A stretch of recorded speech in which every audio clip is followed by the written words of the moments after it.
สวัสดีครับ ผมจะมาบอกว่าวันนี้ประเทศนิวซีแลนด์ได้วิจัยอาวุธใหม่เสร็จเรียบร้อย อาวุธนั้นชื่อว่ามิสไซล์ไฟฟ้าอานุภาพในการทำลายล้างของมันในการทดลองในเกาะล้างเกาะหนึ่ง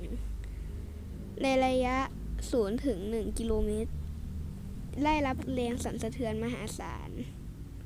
และในระยะ 2 กิโลเมตร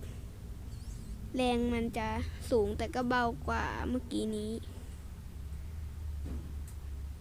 1 ถึง 10 กิโลเมตรได้รับไฟดูดมหาศาล